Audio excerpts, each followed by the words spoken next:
My dear students, Assalamu alaikum and a very good morning. যে students লেগে থাকো, success অবশ্যই আসবে। সাকসেসের একমাত্র কি ফ্যাক্টর হচ্ছে কন্টিনিউয়াস, একদম নিয়মিতভাবে পরিশ্রম করে যাওয়া, নিয়মিত অনুশীলন করা। আল্লাহ তাআলা কিন্তু সারা রাত নফল ইবাদতকারীকে বেশি পছন্দ করেন না, বরঞ্চ বেশি পছন্দ করেন যে 5 ওয়াক্ত নামাজ পড়ে। আজকে আমাদের টপিক, অন্যতম ইম্পর্টেন্ট টপিক, হাইপার লিঙ্ক। একটি ওয়েবসাইটের সাথে যখন অন্য একটি ওয়েবসাইটের এবং বা অথবা একই ওয়েবসাইটের এক পেজের সাথে অন্য পেজের সংযোগ স্থাপন করাকেই হাইপারলিঙ্ক বলে। তাহলে এই ডেফিনেশনের মধ্যে তোমরা যদি সিম্পলি বলো যে এক ওয়েবসাইটের সাথে অন্য ওয়েবসাইটের সংযুক্ত করাকে হাইপারলিঙ্ক বলে, তাহলে 1 নাম্বার পেয়ে যাবে। কিন্তু তখন তুমি জানবে না যে হাইপারলিঙ্ক 2 প্রকার। তাই এই ডেফিনেশনের মধ্যে কিন্তু হাইপারলিঙ্ক 2 প্রকার চলে এসেছে। এবং যদি তোমাকে জিজ্ঞাসা করা হয় এক্সটার্নাল হাইপারলিঙ্ক কাকে বলে, তখন বলবে একটা ওয়েবসাইটের সাথে অন্য ওয়েবসাইটের সংযোগ স্থাপন করাকে এক্সটার্নাল হাইপারলিঙ্ক বলে।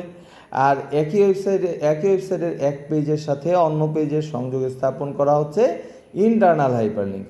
এখন তোমাকে কাজ দেওয়া হলো তোমার ওয়েবসাইটের সাথে গুগলের ওয়েবসাইটটি যুক্ত করো। তাহলে তোমার ওয়েবসাইট থেকে গুগলের ওয়েবসাইট কি অন্য ওয়েবসাইট হলো না? তোমরা মনে মনে বলার চেষ্টা করো যে এটা কোন ধরনের হাইপারলিঙ্ক, এক্সটার্নাল নাকি ইন্টারনাল? হ্যাঁ, অবশ্যই এক্সটার্নাল হাইপারলিঙ্ক, কারণ আমার ওয়েবসাইট থেকে যখন অন্য ওয়েবসাইটে যুক্ত করব তখন সেটা এক্সটার্নাল হাইপারলিঙ্ক হবে। এবং আমি কিন্তু ডেফিনেশনটা ভিডিও অন করে লিখিনি যাতে তোমাদের টাইম সেভ হয়। তুমি এই ডেফিনেশন সংজ্ঞাটা লেখার জন্য পজ দিয়ে রেখে ভিডিও তারপর তুমি লিখে নিতে পারবে, ঠিক আছে? তাহলে আমরা এখন দেখব যে কিভাবে আমার ওয়েবসাইটের সাথে গুগলের ওয়েবসাইটটি সংযুক্ত করা যায়। ইমেজ যুক্ত করার জন্য ট্যাগ হচ্ছে আইএনজি ট্যাগ। আর হাইপারলিঙ্ক করার জন্য একটা ওয়েবসাইটের সাথে অন্য একটা ওয়েবসাইট যুক্ত করার জন্য ট্যাগ হচ্ছে এ ট্যাগ। প্রথমে তো এইচটিএমএল লিখব। তোমরা বাই নাও জানো যে আমি টাইটেল না থাকলে হেড ট্যাগ ব্যবহার করি না, বডি ট্যাগে চলে আসলাম। হাইপারলিঙ্ক করার জন্য ট্যাগ হচ্ছে A tag. A for anchor, ANCHOR, anchor. তো অ্যাঙ্কর হচ্ছে জাহাজের নোঙর, যেটা জাহাজের সাথে তীরের সংযোগ স্থাপন করে। প্রতীকী অর্থে ব্যবহার করা হয়েছে তোমার ওয়েবসাইট থেকে অন্য একটা ওয়েবসাইটের মধ্যে নোঙর ফেলবে, ঠিক আছে? স্পেস দিতে হবে। স্পেস দিয়া এখানে অ্যাট্রিবিউট হচ্ছে এইচরেফ এর পূর্ণরূপ হচ্ছে হাইপারলিঙ্ক অথবা hyper text. Ref for reference, REFERENCE। আমার কথাগুলো মনোযোগ দিয়ে খেয়াল করে শোনো। ইনশাল্লাহ 80% কোশ্চেনের 100% কারেক্ট আনসার করতে পারবে। এই যে আমি লিখলাম A for anchor, H ref for hyperlink বা হাইপার টেক্সট রেফারেন্স, এটাই কিন্তু MCQতে আসে। তাহলে এখানে ট্যাগ কি? ট্যাগ হচ্ছে এ ট্যাগ। তারপরে স্পেস দিয়ে এইচ রেফ হচ্ছে অ্যাট্রিবিউট লেখার পরে সমান সমান চিহ্ন। এখানে স্পেস ম্যান্ডেটরি, আর যদি এখানে স্পেস দেই তাহলে হবে, না দিলেও হবে। ইনভার্টেড কমা ডবল কোটেশন আমরা এখানে ব্যবহার করব HTTPS, hyper text transfer protocol secure, clone দিয়ে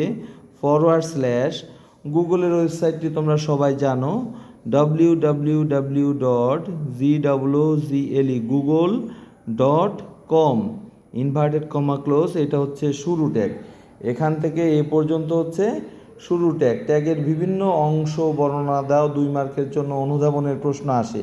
তাহলে এটা হচ্ছে ট্যাগ, শুরু ট্যাগ, এটা স্পেস দেওয়া অ্যাট্রিবিউট, তারপর সমান সমান চিহ্ন, ইনভার্টেড কমা ডবল কোটেশনের মধ্যে হচ্ছে অ্যাট্রিবিউট ভ্যালু।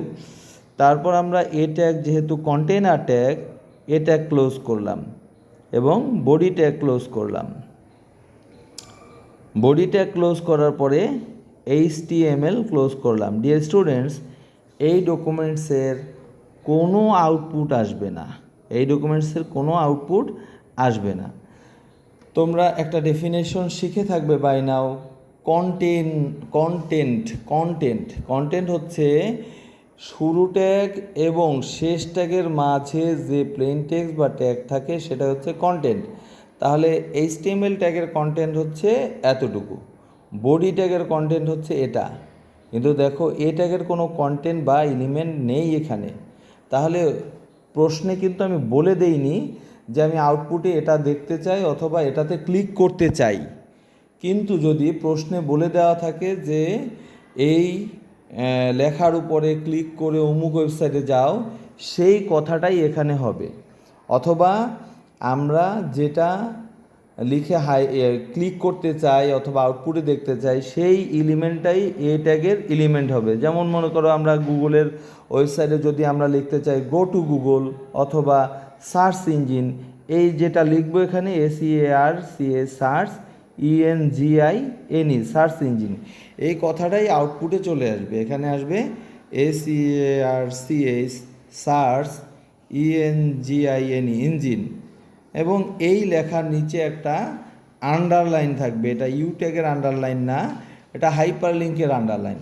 যখন তোমার কার্সার বা পয়েন্টার তুমি নাও তাহলে কার্সারটা দেখতে এরকম থাকে, কার্সারটা দেখতে এরকম থাকে। যখন তুমি কার্সারটা এখানে নিয়ে আসবা তখন এরকম হাতের মতো হয়ে যাবে, এরকম হাতের মতো হয়ে যাবে, ঠিক আছে? যখন আমরা ক্লিক করব নীল কালির থেকে এটা পার্পেল কালার হয়ে যাবে।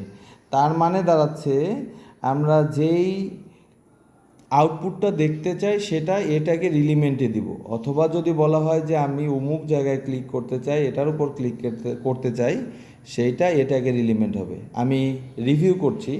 প্রথমে HTML, তারপর বডি, A ফর অ্যাঙ্কর, একটা স্পেস দিবে, AHref। এই পর্যন্ত বলা যায় যে হুবহু হাইপারলিঙ্কের সবগুলো কমন।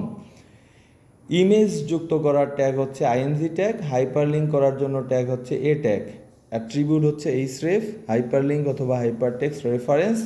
এখানে আমরা অ্যাড্রেসটা দিয়ে, অনেক স্টুডেন্ট আছে যারা ইনভার্টেড কমা ডাবল কোটেশনটা শুরু করে কিন্তু শেষ করে না, তোমরা এই ভুলটা করবে না।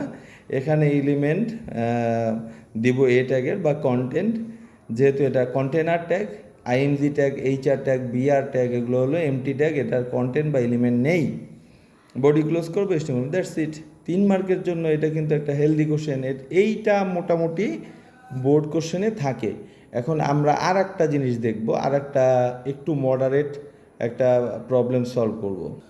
আমাদের সামনে এখন প্রবলেম আছে হচ্ছে select-cpsc.jpg-তে ক্লিক করে, মানে একটা ইমেজ, এটার ফাইল এক্সটেনশন .jpg দেখেই বুঝতে পারছি যে এটা একটা ইমেজ। এই ইমেজ ফাইলে ক্লিক করে www.select-cpsc.edu.bd এর ওয়েবসাইটে প্রবেশ করতে হবে। এটা খুবই ইজি, একদম সিমিলারলি ওটার মতো। তোমরা ওটা দেখে দেখে কোড লিখে ফেলো, ভিডিওটাকে পুশ দিয়ে। HTML লিখব, তারপরে হচ্ছে এখানে বডি লিখব, বডি লেখার পরে সেই মুখস্থ কথা AHref =HTTPS ক্লোন কিন্তু এরকম দুইটা ফোঁটা না, সাপের কামড়ের মতো ফোঁটা না, এরকম ক্লোনে ফাঁকা থাকে এরকম, হ্যাঁ, দুইটা ফরওয়ার্ড স্ল্যাশ দিয়ে www.sylet cpsc top level domain কাকে বলে এটাও পরীক্ষাতে আসে।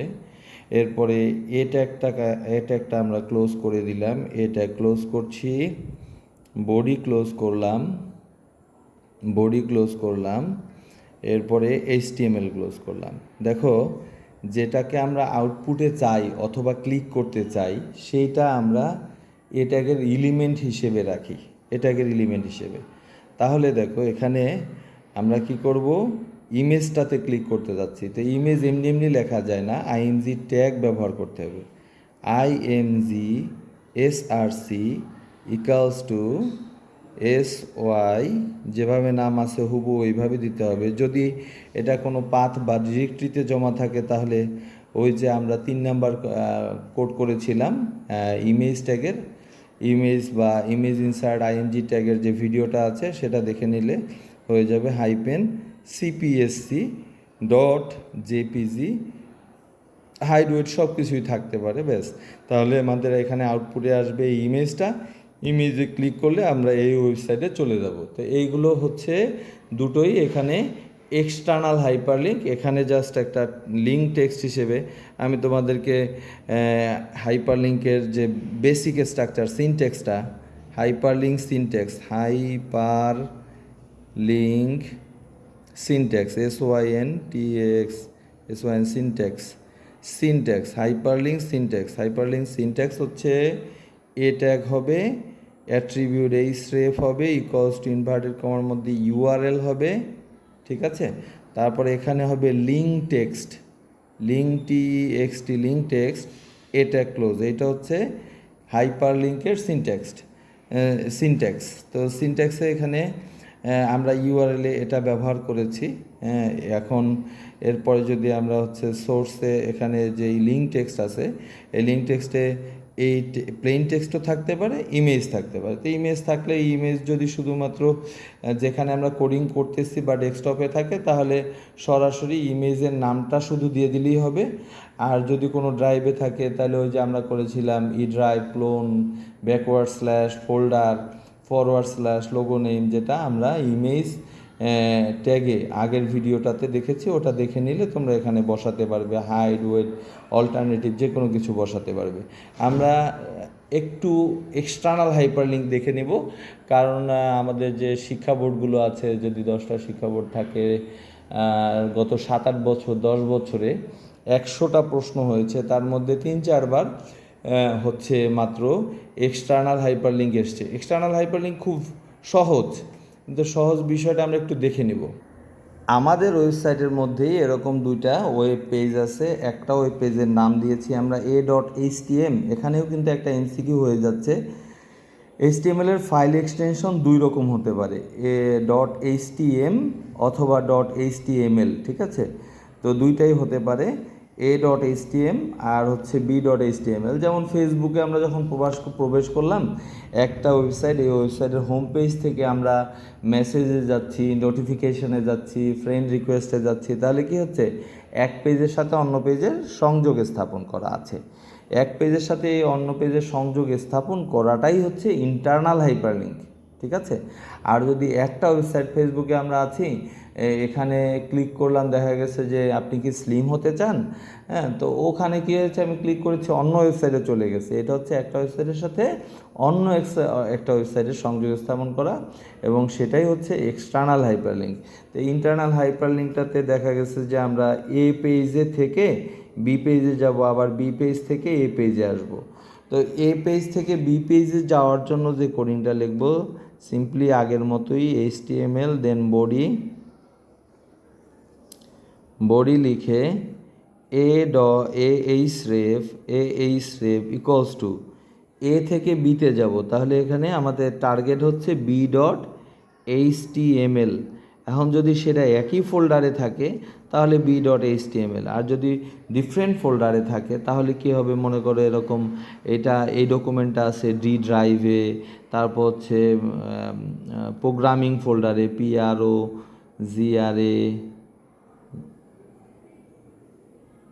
PROGRAMING প্রোগ্রামিং ফোল্ডারে, তখন আমরা লিখব ডি ক্লোন ফরওয়ার্ড স্ল্যাশ, হ্যাঁ, দিয়ে হচ্ছে ডেস্টিনেশনটা PROGRAMING প্রোগ্রামিং ব্যাকওয়ার্ড স্ল্যাশ দিয়ে b.html, ব্যাকওয়ার্ড স্ল্যাশ দিয়ে b.html, এভাবে করে লিখব, যেভাবে আমরা ইমেজটাকে ডিরেক্টরি বা পাথ দেই, ঠিক আছে।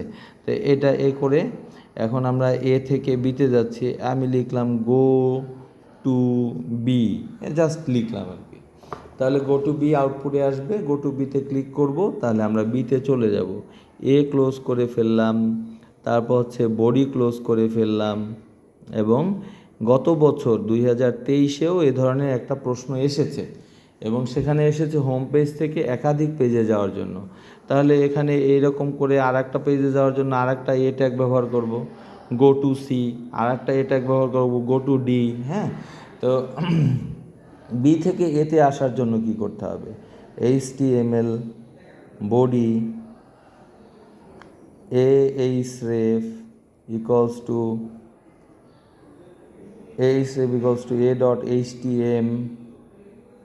দেখো আমি ভিডিওগুলো খুব ক্যাজুয়ালি করছি, আমি চাচ্ছি জাস্ট তোমাদের উপকারের জন্য। আমি এখনও পর্যন্ত সেই ভিডিও এডিটিংয়ে সময় দেওয়া, এটা এডিট করে তোমাদের কাছে উপস্থাপন, সুন্দর নান্দনিক উপস্থাপন করা, সেটা আমি এখনও করার জন্য সময় দিতে পারছি না।